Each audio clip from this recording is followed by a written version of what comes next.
Good evening, everyone. Hopefully it's lovely and light and bright where you are. It's quite a nice treat and definitely makes wanting to be outside that little bit more appealing. We will get started in just a moment. We're waiting for a few people to join and to be able to make sure that they can hear us and see us, or at least hear us if nothing else. So I'll do some introductions in a moment. I will introduce Sam as well, who's sat there in the background, who's our wonderful senior officer for MMI. And he will be putting links and resources and other bits and pieces that pop up as we chat. And those will go in the chat box for you.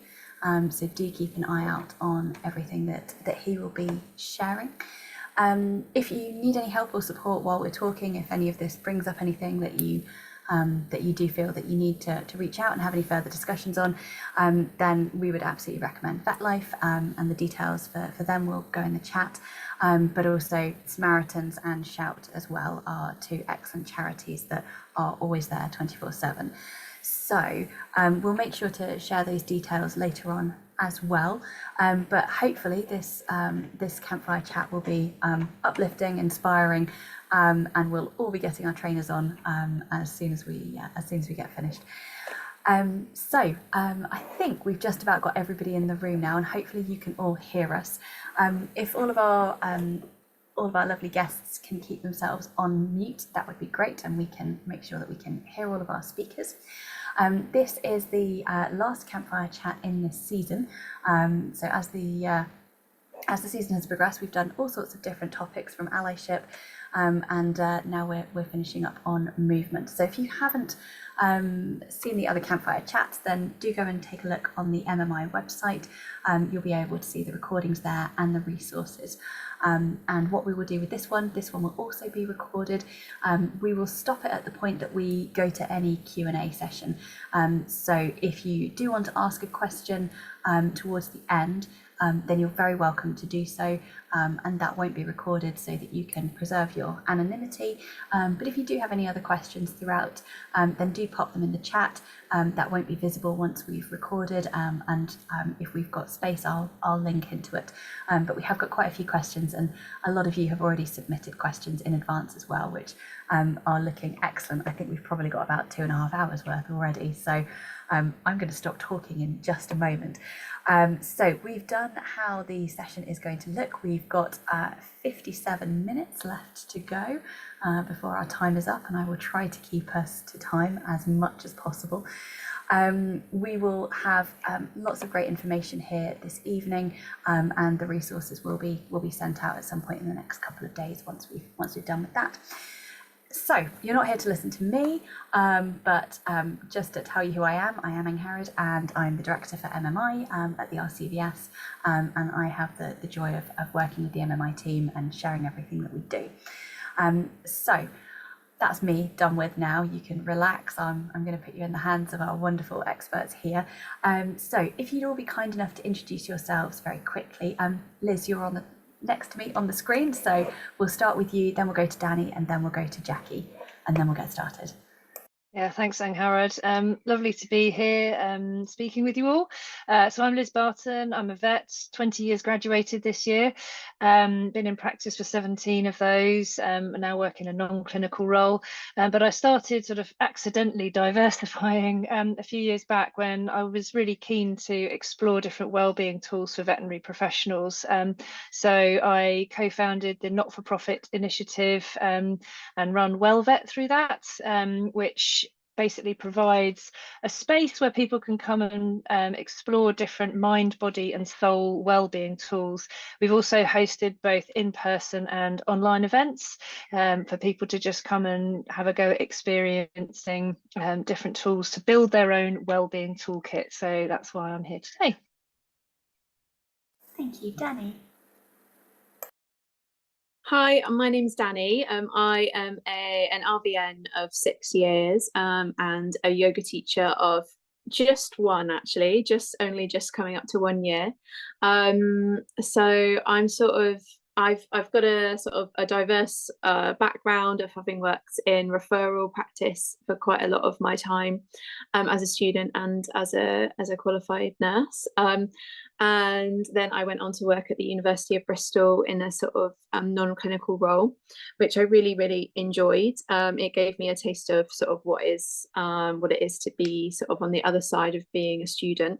But also as in there's challenges that students face again in practice. I only go out into their placements and at university too. So after my experience of burnout, a few years ago now, I nearly left the profession, but then I had a bit of a brainwave and was like, actually, I'll see if I can, instead of sort of going with the flow of the problem, I'll see if I can come up with something to help. So I've trained as a yoga teacher last year, and I am really hoping this year to set up a business where I can bring a tailored approach to well-being, sort of burnout resistance to the veterinary profession through yoga informed techniques. And I hope to do that by offering that to universities and colleges and also professionals as well, qualified professionals. So that's me. Thank you very much. Thank you, Dani. That's great. Jackie. Hi, I'm Dr. Jackie Hargreaves, and I am a senior lecturer at Leeds Beckett Uni. And my research background is exercise for mental health. So looking at exercise for mental health amongst a variety of people, including general population, people living with severe mental illness, people living with chronic conditions such as obesity and cancer. But also this year, myself and my colleague Faye won the Sarah Brown Research Grant through MMI, sorry, put too many M's in there, to look at how we integrate mental health into veterinary nurses' curricula. I also, alongside exercise for mental health, I also look at how we can integrate mental health into the curricula of undergraduate degrees and diplomas. Excellent. So as you can see, we've got a lot of great expertise in the room here. So Jackie, we're just going to stick with you for a minute, and I was wondering if you could kick us off. What do we mean by movement? Is it exercise? Is it physical activity? Can we have a definition so that we can get started, please? So in terms of the official definition, we'd label it physical activity, and that's in terms of like the medical approach and the approach to the physical activity guidelines, which are recommended by the NHS, but also the World Health Organization. And with that, they would say physical activity is essentially any bodily movement, and under physical activity fits all the other definitions you'll hear: exercise, sport, fitness. It all fits under the broader umbrella term of physical activity, which is to say any bodily movement. And with that, the recommendations are that we should be doing about 150 minutes a week of moderate to vigorous intensity physical activity. And that a moderate intensity would be where you sort of start to get out of breath. So it might be something like a brisk walk, where you're, or swimming, or where you're sort of at the point where you can talk to the person you're with. That would be classed sort of moderate physical activity, but you can feel that your heart rate is getting quicker, you're getting warmer, and you're starting to get a bit out of breath. And vigorous, being more intense, but you don't need to do 75 minutes of vigorous exercise, physical activity. But yes, if you do vigorous physical activity, you only do 75 minutes. But with that, you can vary it. So it can be 10-minute bouts. It can be a few minutes of physical activity. It used to be that you need to accumulate this in 30-minute bouts. The evidence now says, no, actually, if we can do 10 minutes, that's good, but actually any movement is better. So moving the body is better than not moving it. But if we can get to 150 minutes a week, then that is beneficial for all sorts of physical health, but also mental health problems. The evidence is mainly focused on depression, which is classed as a milder mental health problem than some other more serious conditions such as schizophrenia, but also dementia and cognitive decline as well. So about 150 minutes of aerobic physical activity, but so you can accumulate that through various things, through walking, through dancing, through going to the gym, through football, whatever it is. But on top of that, we should also be doing twice weekly strength training. And I think when people think of strength, again, think of going to the gym, but it doesn't have to be. It can be things such as Pilates, yoga, lifting your heavy shopping, doing the heavy gardening. So it can fall into that as well. Excellent. That helps. That is good. I'm glad it doesn't have to be all together, because I spend a lot of my life running around after a small child, which is in fits and starts. So I'm hoping that counts as a Absolutely, it counts. It absolutely Good. counts. Good. Right. Okay. That means that I'm off to a good start. So Liz, Dani, in terms of movement for you, we've got the technical definition. Is there anything that you'd like to add to that to help bring it to life in terms of what you think about when you think of movement and physical activity? I can go next as the non-expert in the room. So for me, it's looked really different at different stages of my journey through life. So I was actually a bit of a couch potato as a kid, and then in my teens, I just did loads of physical activity, working at an animal sanctuary, actually, like cleaning out animals, and that was my first sort of introduction to exercise. And then at university, got into rowing, and sort of my go-to for mental health really was running and cycling after graduating. And I kind of thought that everything else was just a bit naff. I wasn't really interested, but then at various points in my life when running and cycling hasn't been accessible, like having pelvic separation when pregnant and things, that's when I started realizing that actually if you've just got one or two things that are your go-to, then when those are not accessible to you, that can be challenging. So I then had to explore other things like seated exercise or swimming. I couldn't even move my legs, so I had to have like a pull buoy and just swim with my arms, pull buoy between my legs. For the age you don't know what that is, it's a float that just goes between your legs. So yeah, I've kind of learned to have to adapt over time, and actually as a result of hosting the Welvet weekends, one of the point of those was putting on different types of exercise for people to try. So we had individual sports, team sports, and we also had sort of yoga and meditation. And I'd never done yoga before. I'd sort of written it off as something that was less exercisey than running and cycling. But actually having started doing that during those Welvet weekends, actually finding that as a really powerful way to kind of stretch and exercise, and yeah, that's another thing that is accessible to me now. So I've definitely sort of had to adapt and adopt different things, and now having all of those different things accessible is super helpful. That's really interesting. So Dani, what about for you? Is that the same? So yeah, very similar, I would say, for me as a individual. Not with my yoga teacher hat on. I am very much like into running for my mental health. I find that really, really useful. And I definitely appreciate the importance of strength training alongside having been someone who just repeatedly gets injured running. So I've got my physio on speed dial. So I'm currently on a break at the moment, and it's really tough. But as a yoga teacher, I would say like my advisory, I've done a qualification recently, which is called Yoga for Health, and it's accredited by the Personalised Care Institute. And so it's really in line with all of like the NHS and things. It's really, really interesting. And I guess what that sort of opened my mind to was actually that movement for me, and from a yoga perspective as well, is more about just like any movement, whether it be with intention to exercise or just in life, as you guys described too, that enables us to continue moving through freely as we age. So continues with our natural range of movement, our ability to lift, our ability to twist and reach and balance, and that obviously has many adjuncts onto that, which have many benefits for our mental health as well. And as you said, Liz, yoga isn't necessarily associated with being like a workout or like a hardcore means of exercise, which it definitely isn't. And the roots of yoga are in that mind-body connection. And the movement is a means of caring for our bodies and nurturing our bodies while also nurturing our minds and our souls too. So I think that's really good to have mentioned as well. But yeah, I think that sort of brings my thoughts together. Yeah, Okay, so we've talked about the sort of the personal benefits. Jackie, are you able to bring in any of the science around why exercise or movement is good for your mental health, and what benefits people could start to see, and perhaps how quickly that could appear? But I'll try not to turn this into a lecture though.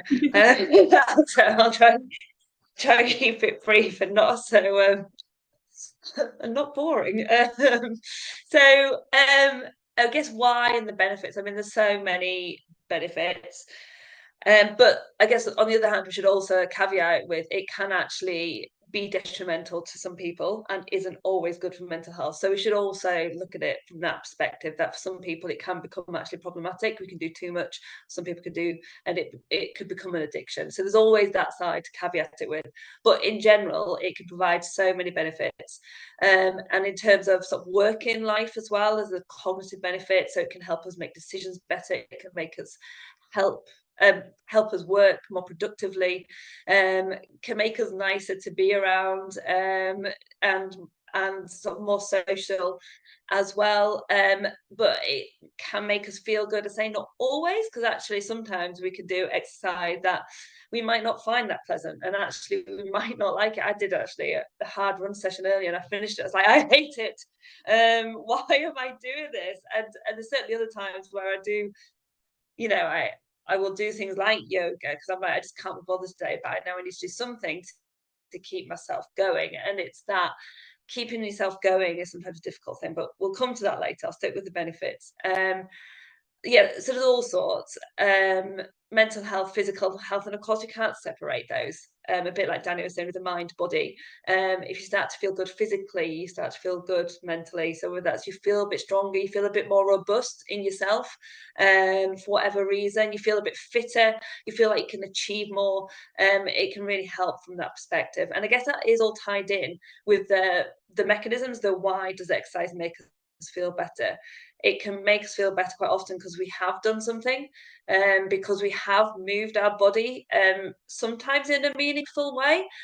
Sometimes we may not even realise that we've moved in a meaningful way, but actually when you reflect on that, and that's another thing to do, almost pat yourself on the back and go, yeah, actually I have walked a bit further today, I have walked my child to school today, whereas I was tempted to take the car, and actually I feel better for it. So there's always, give yourself a little pat on the back and a little reward that these are all good things. It doesn't have to be pushing yourself, doing a hard run. It can just be moving more, and that can make us feel better and that we've achieved something. So there's definitely something in that, feeling that we've achieved something. There is chemical release. So people will talk about the endorphin effect, or dopamine and serotonin. And essentially these are all chemicals that are released that make us feel good. Endorphins being your body's natural opiate, so help us feel better within ourselves. The science isn't always actually great around the chemical release, and that we know that we feel better and that there is some release, but what we don't know is why. So is it because of the exercise, or is it because you've done something socially, you've done something with your friend, you've gone for a walk with your friends, you've been to the gym with your friends, you've just had a game of football with your friends, you've done something with your child, you've been to a trampoline park and you've been on the trampoline with them? Is it that's making you feel good? Because actually, again, sometimes, going back to my experience earlier today, of that, well, at that time I wasn't feeling good when I finished that run, but now I feel better for doing that, because I've achieved it, because I've moved my body, in a way that feels good to me. It might not to everyone else, within that. So yeah, there's a lot going on. With that, there's also the fact it could be a distraction. So if you're feeling stressed, if you're feeling anxious, doing something, moving your body can sometimes distract your mind, and what's going on in there as well. So quite a lot. There's probably more, but I'll stop there. No, that's really, really interesting. So, thinking about the science that sits behind it, whereas perhaps it's not quite as clear cut, and the sort of the self reward and the self congratulation for doing something. And we were talking, Liz, earlier about, before everybody joined, about sort of doing small steps, and reflecting on what you've just said about when you struggled to do the things that you really wanted to do, so you had to take up swimming and do something else instead. How did you sort of reward those small steps when you were used to doing so much more? I think I have to, you've got to be kind to yourself as well. I think there shouldn't be another stick that we beat ourselves with if we haven't done it.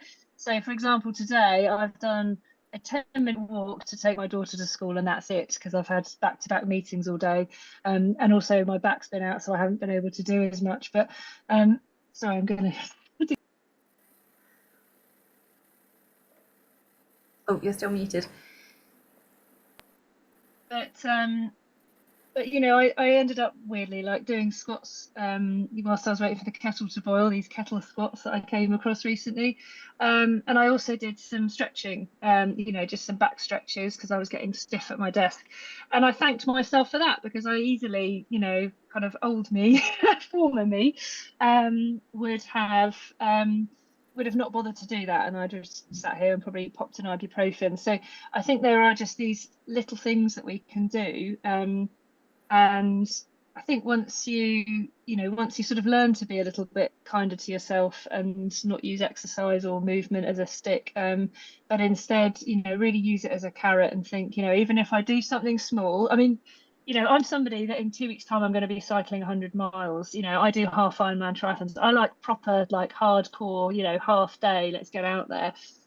So to say I give myself a pat on the back for doing 10 unweighted squats while I'm waiting for the kettle to boil may sound a bit odd, but actually I think acknowledging that there was an intention to do that, and that I could have just stood there, I think is a really nice thing. And there's that real mind-body connection as well around intention. And I think it's kind of similar to eating. You can either just woof food down and not even really taste it and not really chew it, and therefore you get less out of that experience.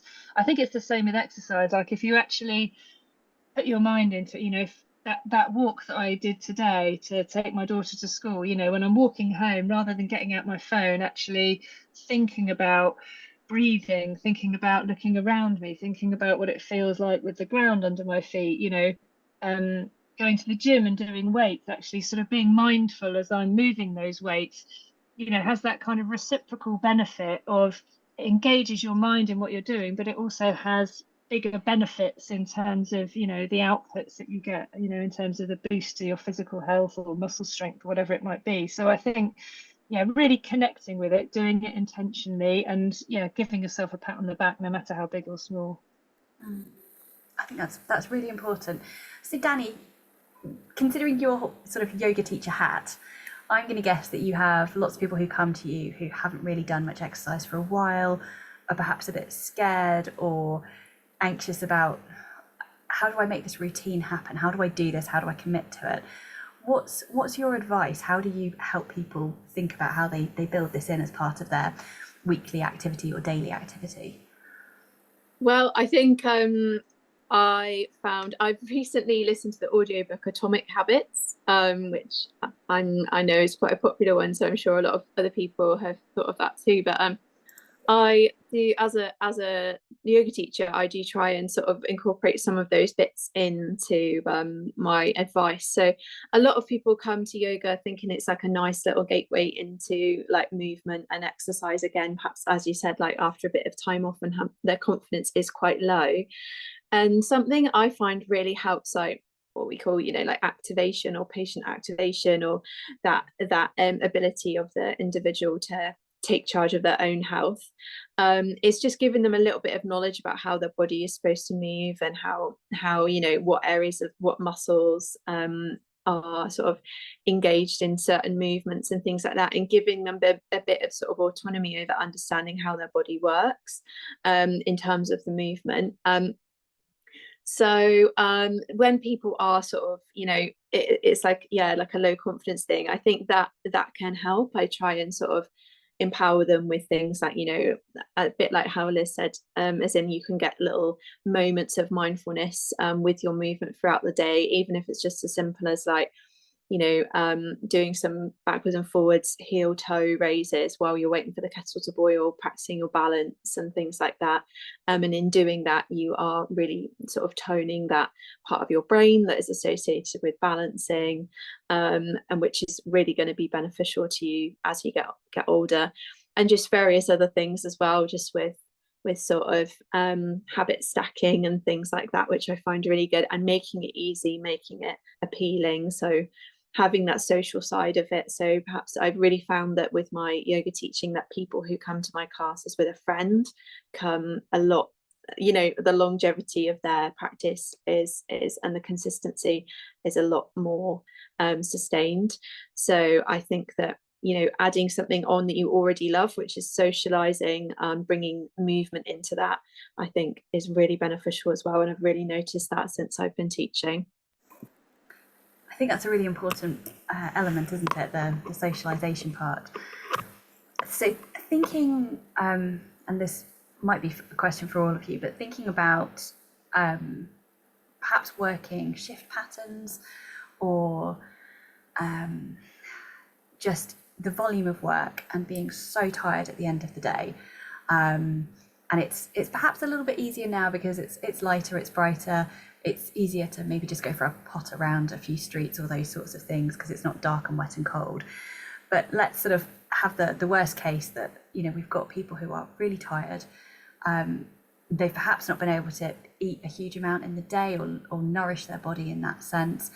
And then the thought of putting the trainers on and leaving the house or going and doing something. How can we think about reframing that? Or, you know, how do we stop beating ourselves up when it feels too much? Jackie, you've come. I'm happy to go if you want. Yeah. So yeah, I guess tiredness is probably the main barrier. You know, working long shifts, childcare, it is difficult. It's really difficult to be active sometimes. So I guess one of the things to do, which is quite boring sometimes, but it is planning. And I know sometimes we can't control what happens on a shift. So there's the uncontrollable, but where we can, let's control it. So like on a Sunday night, for instance, planning the week, planning where you think you could do physical activity. It doesn't have to be after work. Obviously, sometimes if you can do it before, during work, is there gaps where you could do something, whether that's 10 minutes. It's also sort of thinking about what it would do for you and what movement would do for you now. How would it make you feel now? You know, because I think we all know that exercise and physical activity is beneficial for our physical health, but you know, thinking, well, if I exercise, if I go for a run or do some exercise or do some movement now, then it'll stop me getting heart disease in 20 years. We don't think like that. But if we think, actually, if I move now, I will feel better now. I will be in a better mood now. I might be a better parent now. I might be a better vet now. I might be a better nurse now. So it's almost thinking then that, what's it going to do for me now? How's it going to help now? And all that element of self-talk. And say, try and fit it in almost before you get to that really tired stage, because that is difficult to do. And then if you do get to the point that you have to do something, then just start low. Yeah, be kind, as Liz said earlier, remove the expectation. You don't have to be, you know, do what's on your plan. You can just take it down. And often, actually, what happens is if you start lower, then sometimes you want to do a bit more because you started moving again, and that actually reduces the tiredness itself. So that gives you some stimulation to keep going or to get going, no matter what it is. And the other thing is, I guess you don't have to put your trainers on. You can just do it in the house. And I guess thanks to COVID, there is so much stuff online. There is music. We could just put music on. We could dance in the kitchen. You know, we don't have to put our trainers on and go outside. Yeah, I think that's a really good point, that we don't actually have to leave the house, do we? If it's really not great and you don't fancy it, or if things aren't accessible. I mean, I live very rurally, so there is no gym, there is no class or anything else to go and join. So if you want to do something, you've got to do it by yourself, and that's hard to actually want to go and do something like that. I would say though, actually, because I also live rurally, but also just go with someone, as Dani said. But there is often little things going on in village halls and things that we might not realise. So it's almost just, you have to look for it sometimes. But there is little things going on where you sometimes least expect it. Yes, that is a good point, to try and find something that works and that makes you excited. Liz, you were about to come in then, I think. Yeah, I just think that that social element can be really important as well. And it doesn't necessarily have to be two people meeting up and doing exercise. You can sort of do it asynchronously. I know friends that have joined online yoga classes together from different countries because, you know, they really wanted to see each other, and then they would like have a little catch up afterwards. So they kind of brought a social element in, even though they were in different places. Or you can do it asynchronously, sort of together. So I now work for VetCT, which is a global company. We've got 280 staff all over the world, and we actually do a virtual challenge every year, where everybody can kind of come onto a platform and log any exercise they've done, whether that's walking, running, cycling, swimming, canoeing, kayaking, skiing, whatever it might be. And together we're kind of traveling around the world and sort of virtually visiting where everybody lives as a kind of, you know, a nice way of bringing our global team together, all feeling like we're working towards something together and contributing, and also getting to kind of learn a little bit about where our team live. In practice, that can look like everybody maybe, you know, you could squat your way up Everest or something. You know, you could have a little chart, and every time you're sort of in your consult room, you can log a number of squats you do, and then you can put it onto a board, and see if, like, you know, basically you can go up and down enough times cumulatively together that you can kind of, you know, get to the top of a summit or something and then have a little celebration or do it sponsored. So there are different ways that you can also build in that kind of team working, cumulatively working towards something, even if you're not in the same space at the same time, and feel part of something bigger. That's a really good idea to inspire that challenge or that getting to know you element that just sort of builds it into the working time, I guess. So thinking about perhaps team members who physically can't do those things, where that might be the limiting factor. Does anyone have any ideas as to how we can make it a bit more accessible? What might be a way to do the movement part rather than the bigger exercise part, if that's a limiting element? I don't know, Jackie, if you've got anything on that one immediately. Yeah, so actually a couple of my colleagues do work into disability physical activity, and it is obviously, it can be a huge barrier, but equally it doesn't have to be. And there is again quite a bit going on, but it will depend on where you live, depending upon what is available for you. But equally there are, I guess, alternatives. And Dani, I think, was talking earlier about like seated movement, seated activities, and again, so there are things you could do online, activities that you could do. And I guess there is quite a lot for older adults, in terms of immobility, which can actually be translated to different disabilities as well, out there online, as well. So those are my immediate thoughts. Thank you. Dani, have you got any thoughts on that one as well? I guess I think it's a really good thing to consider, and I think I've learned a lot recently in terms of doing this recent qualification, and I learned about all different adaptations to movements to make them as accessible as possible to all people and all body types and abilities. And it is actually, I was really surprised personally how much you can get out of doing yoga in a chair, as in just using like your upper body and a bit of, you know, depending on your ability, and you know, the body that you're in, you can bring things in and really, you know, really get some good movement in from a chair, which I felt very inspired by, and actually think it could be a really valuable thing to bring into people who just work and sit from chairs a lot, and just really accessible quick things to do. So yeah, I guess just knowing that there are things out there, growing things now as part of obviously like social prescribing and things like that for from the NHS point of view, in terms of getting people out there and getting people back in, you know, having people around them in an active way. So yeah. I'll just go into social prescribing a little bit more, because I'm not sure that everybody knows what it is. So social prescribing is a sort of, it's not that new, but it's not very well known about, and it's an initiative through the NHS, which is a way of diverting people away from GPs or more sort of social aspects of care, like holistic care. So recognizing that actually a lot of potential for health conditions or existing non-communicable diseases, including like mental health conditions, can actually be addressed through changes to someone's social sort of, or the way that they live, their lifestyle. And it's actually incredible like what an impact that can have. And actually it can really reduce people's sort of engagement with like GPs, but in a really positive way, because it means that they're actually getting what they need from somewhere else. And this can take the form of loads of different things. So like yoga, for example, obviously I always come back to that.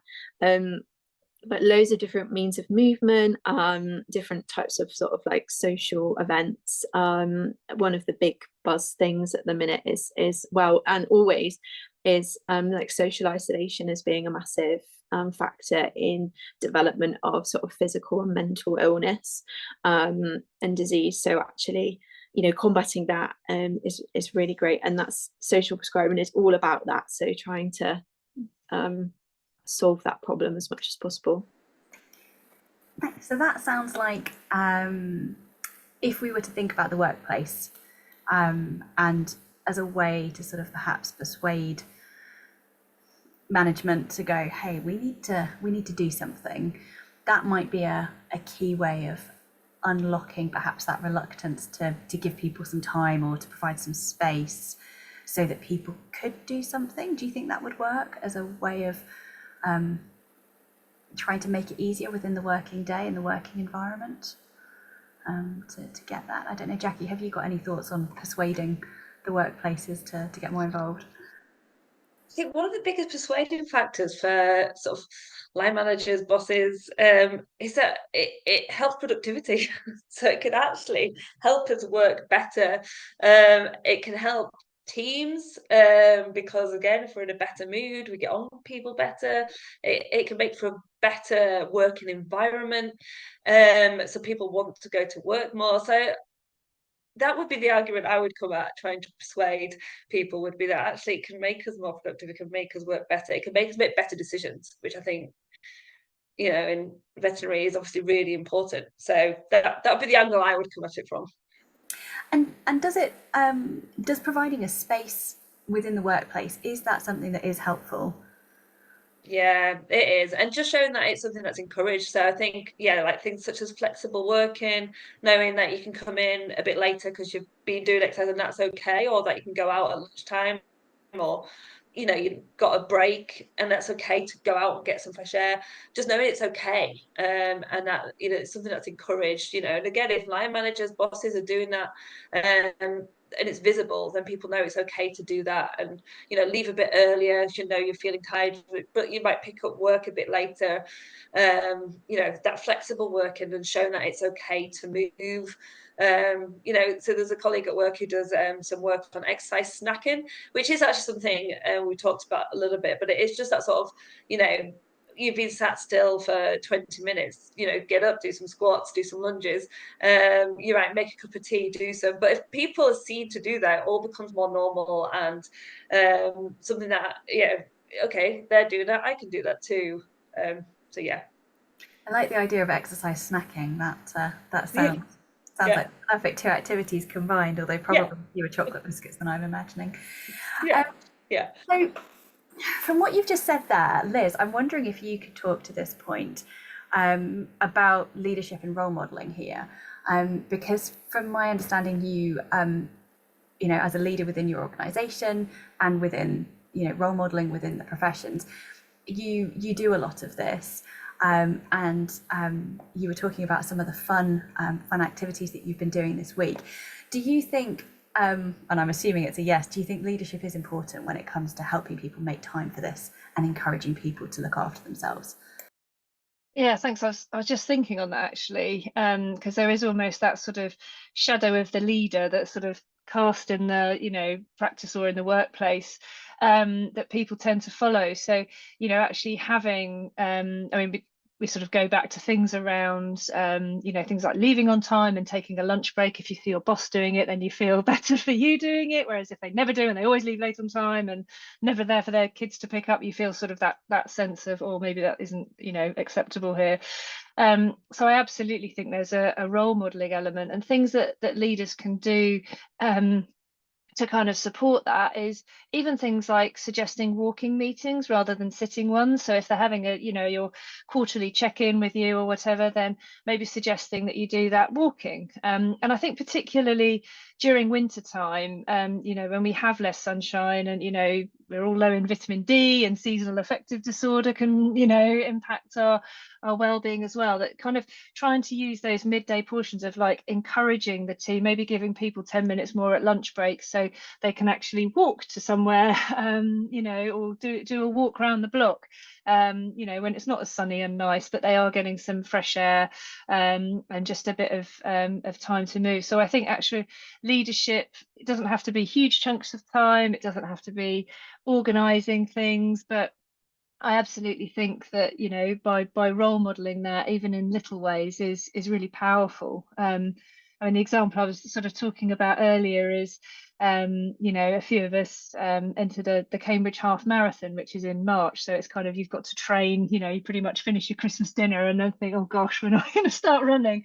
And the first year, you know, I was kind of trying to gee up a few people to join, and not many people wanted to, but then the sort of handful of us that did it, I think 3 of us did it, just raved about it so much. And they weren't runners, you know, not people that run regularly and had never done half marathons, but they just sort of signed up for it, and there was so much positivity off the back of that the following year more people did. The following year, you know, one of the senior management team got involved as well, and now people are kind of more keen, and they're sort of saying, oh, what else can we do? And we're looking at other things. And some people are run walking it, you know, some people off the back of talking about it did couch to 5k rather than necessarily run the whole half marathon. But it's just about creating a little bit of momentum and a bit of enthusiasm, that, you know, just sort of normalizing exercise as a good thing on whatever level it's accessible to you. Definitely, I think there's a leadership role there. And Dani, sort of coming at it from the other side, when you mentioned earlier about, you know, questioning your career choice and the feelings of burnout and everything else, do you think that if there had been perhaps more demonstration of you know, encouraging you to look after yourself, encouraging the wider team, perhaps this isn't relevant at all, but do you think that might have helped you at any point? Yeah, absolutely. I really do believe that if I'd have had sort of a role model such as Liz, that possibly I could have sort of instigated a few more of those skills, or like weapons in your toolkit to sort of prevent the burnout from creeping in. But yeah, I think in veterinary on the whole, there's just this culture of, I'm a locum now, so I can speak. I've seen that it's not the case all the time, which is brilliant. But there definitely is a culture of, you know, working late and things like that. Working late still, despite, you know, all of the press about it now that really like there shouldn't be a thing, or foregoing lunch breaks, or having shorter lunch breaks, or rushing a quick lunch break at like 4 p.m. or something. That was the culture that I was used to, and you do it because you obviously love your job and you want to do a good job and you're conscientious or whatever. But actually, yeah, definitely, I think having that sort of role model is so important, and it makes me almost want to go into like a leadership position, so that just, even though, you know, I haven't got any experience of that, but just to see how it would affect the team, by setting that example. You know, there are some great leaders out there who do, and it's absolutely amazing to work under them, and because you feel so comfortable. But actually, yeah, it sounds good. Excellent. So I'm going to just call for a halt for a moment, because we've only got less than 15 minutes left now. So if any of our lovely guests would like to ask any questions, then if you want to pop it in the chat box, then I'll get to those in just a minute.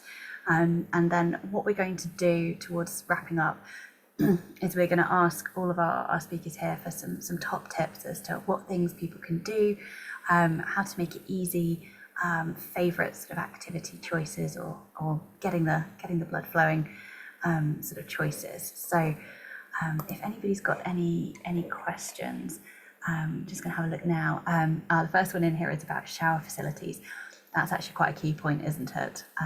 Because yeah, if you haven't got the facilities to change or to clean up after a long sweaty run, then actually perhaps those benefits that Jackie mentioned of getting on better with your colleagues might have the opposite impact as well if everybody's had a bit too much of exercising.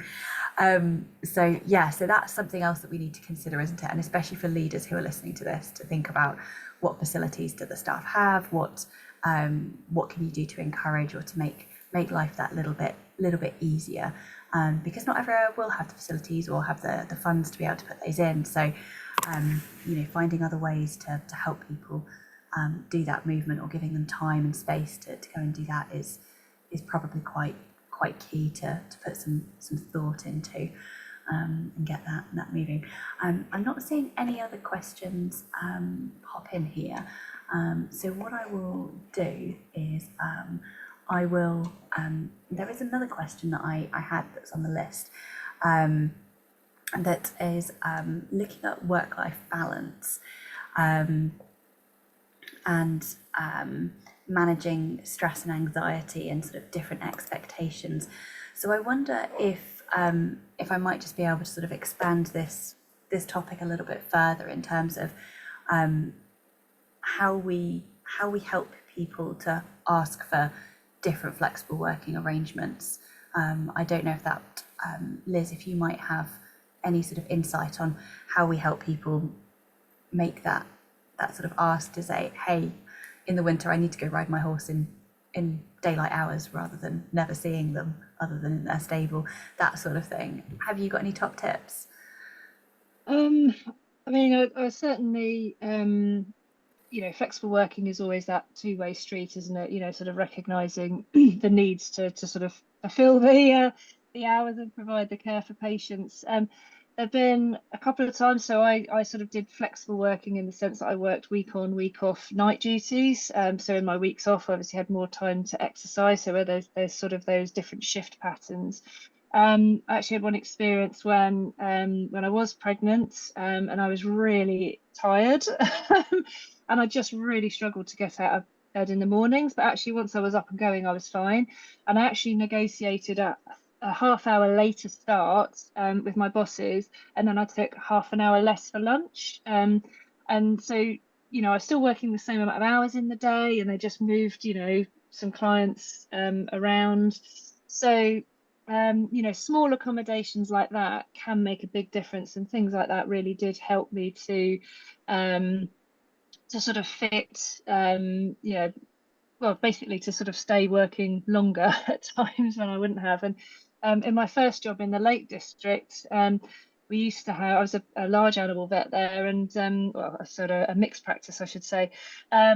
And whenever it was sort of quiet in the afternoons, if there weren't that many calls that came in, or not that many lambings and calvings, they would basically have a rota of people, and if you'd sort of reached the top of the list, you would just be given a random extra half day off. It wasn't docked off your holiday allowance or anything. It was just an acknowledgement that actually it wasn't quiet, and there were enough people to cover anything that did come in. So I used to go off and kind of hike the fells, as a really lovely sort of bonus half day off. So I think just acknowledging that if it is like super quiet and there is an hour's space, not to make people sort of sit there and feel like they have to look like they're at work because you're paid to be there. You're better off paying those people to go for a walk for that hour, and actually refresh their mind and their body, or even if it doesn't, obviously we're talking about movement here, but just do something that nourishes them. It may not necessarily be movement as we're talking about here, but something that energizes them, because they'll come back, and as we were talking, they'll be more productive, and actually be able to do the job better, stay in the job longer by just having those little bit of extra spaces to look after mental and physical health. So. Yeah, I think that's it's really sensible there to think about how we can facilitate things, even if it's not a regular, but how we can encourage people to take the time. I'm a big fan of pottering, which is perhaps not the vigorous end of movement, but I love nothing more than just being outside in nature and exploring and taking a look around and just enjoying the lack of emails, the lack of screens, even if it's, you know, just sort of 5-10 minutes, just popping outside and wherever I am, just going and having a look and seeing what you can find. And it's amazing how much that sort of just gives you that moment to breathe, because you can't always have a full hour to go and do something, but you can do something small. And I guess just thinking about it, ensuring that people have got the recovery time as well. So if we have got people who are struggling with injuries or recovering from some sort of operations, having the time to do the rehab and the physio is going to be integral, isn't it? Which is a point that probably should have thought about earlier, Jackie. But you've probably got some thoughts on that as well. Yeah, and I think that's what, when I mentioned about like that exercise dependence, it is, and as Liz said, although be kind to yourself as well. So exercise is beneficial, but there is always allowing yourself, don't be hard on yourself. If you've been ill, make sure you take the time off to recover. If not, you're more likely to get ill quicker. So it's always being sensible and not pushing too hard. You know, if you want, or you don't have to push yourself at all, really. As you say, it can just be pottering. It's not about doing something intense if you don't want to. It's about moving. So absolutely allow yourself to recover, allow you to prevent recurrence of illness as well as re-injury, no matter what was that. Alternate, you know, this gave some good examples of how she alternated, but again, there's things you can do around the home as well, which can replace. So if you are injured or you have been ill, doesn't necessarily mean you do nothing, just take it easier, reduce what you're doing. But in a way, there's always room for some movement. So yeah, going outside for 5 minutes, 10 minutes, get some fresh air. And sometimes actually the hardest thing almost is, especially if you've got low mood, is moving, is getting up and getting outside. And actually sometimes getting outside in itself, that's the first step, and that is actually great. And then once you're out, you might then do a bit, but it's always checking in on everything, checking in that, you know, you're not pushing yourself too much, but you're pushing yourself enough. And sometimes that's hard to know, but the more you get into it, the more you realize where that lies. Yeah, I think that's very much the theme, isn't it, for this evening, that we need to listen to our bodies, look after them, and figure out what works at each different stage. Liz? Yeah, I often think about not just exercise, but also pretty much everything, like relationships, hobbies, like what's energizing versus draining me. It's all about resource management. And like to Jackie's point right at the beginning, like exercise can become slightly unhealthy if we do too much of it. And that whole thing around the first stage of burnout is actually overexertion. It's actually overall that at work, or with exercise as well, you know, sort of reaching exercise burnout because you do too much. And I've certainly experienced that where I've done too much, and what worked for me in my 20s and 30s is not working for me in my 40s as a perimenopausal woman, and I've had to completely change. I've actually had to, you know, bring back a lot of the intensity. So I do a lot less intense exercise and I do more weight training, you know, which sounds intense, but you know, it's a different type of intensity. You know, it's not flogging myself on a bike for 2 hours. So absolutely, sort of recognizing, is it energizing me, is it working for me? And this is where trying different things, trying yoga, trying walking, you know, brisk walking, trying kettle, you know, squatting at the kettle, just different things, just find out what actually energizes you and gives you that lift, because that's the only way that you'll be encouraged to do more of it. Yes, yeah, absolutely. It has to work, doesn't it? So we've had some good comments here around diversifying exercise. Melissa arguing with herself about going for a run, which I can't believe at all. I'm pretty certain Melissa is always running when she's just not at the screen. So I'm curious on that one. And Rebecca has suggested resistance bands, which is a great idea because you can just pop those in your bag, can't you, and just take them wherever you might be. So you could take them to work, you could leave them in the car, you could do all sorts, just to make sure that you've got something. So Dani, I'm going to come to you as we start to wrap up. Top tips, favorite activities, things that you think everybody should just go and try running on the spot while they're watching Netflix. Any ideas? So I mean, I just think I echo everything. I personally, you know, as a human rather than a yoga teacher, I love so when I can't run because I have to have big chunks of time off running because I again keep hurting myself. So I love things like I recently discovered I love boxing training. So just, you know, English boxing. And I've got some friends who have recently gotten into like kickboxing. Someone I know has recently had a go at like cheerleading, and just really like really diverse things that you perhaps wouldn't like as an adult. Maybe you think, oh, I'm, you know, that's what children like, it's like a children club type of thing. I don't know, like maybe don't associate with going and like attending these more. Someone did like trampolining, for example, like, you know, doing that as an adult. But I think speaking to yourself like really kindly and knowing that actually having the idea and the impulse to move is actually a massive, wonderful first step. And that actually following that up, it can be really hard sometimes, but actually even if you do it in a small way, just by like going for a walk around the block on a beautiful evening, like walking a bit faster than you normally would, just to get your heart pumping a little bit more and things, like you really should feel proud of yourself and feel grateful to give yourself that space to sort of feel that movement in your body and things. So I just think just have your little internal voice be super kind and encouraging. You want to be your biggest cheerleader. I like that very much. Liz, have you got any top tips, favorite things that you want to share? I think definitely diarise it, and try and kill two birds with one stone and build in a bit of socializing as well. And then the third thing I'd say is just try different things. And you know, if you are somewhere rural where there isn't a vibrant village hall, there's lots of things online that you can try, and you know, maybe again try and do that with a friend, whether that's you know, virtually or in person. Maybe challenge each other to sort of try a different sport every 3 months or something, you know, pole dancing or, you know, different, you know, salsa, anything, could be anything. But yeah, try and build in some fun, some socializing, but get it in the diary. Excellent. So we need to protect our time. We need to make sure that we've got something. If we can protect it with other people, then that's even better. I will absolutely recommend a kitchen disco. I think that's one of my favorite forms of exercise. I love it. Just turning the music up really loud and being able to dance, and there are no witnesses other than the family members as to just how terrible your dancing could possibly be. Jackie, anything from you?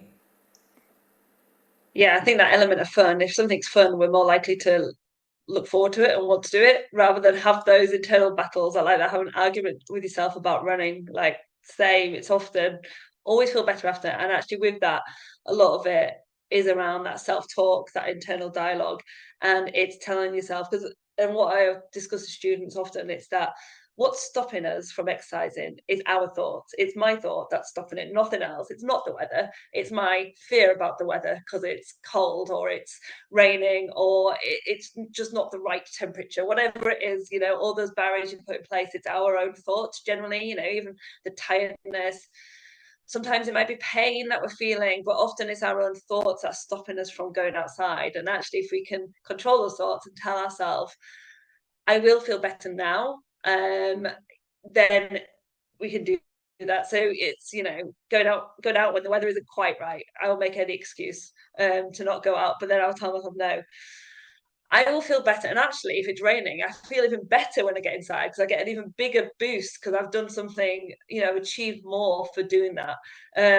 So it's that self-talk. I will feel better now for doing this. If I don't, I might get that sense of guilt. But then also we need to balance that with being kind to yourself. So that internal dialogue is quite complex, and I think we all experience that. But essentially, I will feel better now. Those are the words I would utter to myself. I will feel better now for doing this. So yeah. Hang on. Okay, sorry, I managed to mute myself again. Yeah, love that. I think that's a really great way of thinking about the right now and the benefit, not the long term. Just looking after yourself, looking after what you need, and perhaps inspiring a little bit of competition with your previous self and tomorrow's self to figure out what you might need. Okay, we are at 19:59, which sadly means that we have to wrap up. But I could talk about all of our different. Oh, we've lost Dani. So yeah, I think it's a great topic for us to talk about, and it would be really lovely if anybody listening wants to share any of their things that they've tried perhaps over the next couple of weeks with us. If you've got any pictures, pop them on social media so that we can see. So lovely, thank you all so much. The recording from this will be available soon, and I've really enjoyed listening to everybody this evening, so really appreciate your time, and hopefully we can come back together and figure out what we've done this time next year, perhaps, as to different ways that we've moved and different skills and sports and activities that we've tried. I'm not sure I'll be chucking pineapples, Liz. I think that might be a step too far for anybody around me who has seen my Half-sing pineapples. Passing. Yeah. I don't know. I think the competitive edge might just take over. So yeah, lovely. Alrighty, thank you all so much. Please take care of yourselves, everyone. If you need anything, then do get in touch with us. Speak to Vet Life or any of the other resources. But look after yourselves, and we will welcome you back for a new series of campfires in the autumn. Thanks all. Take care. Bye bye.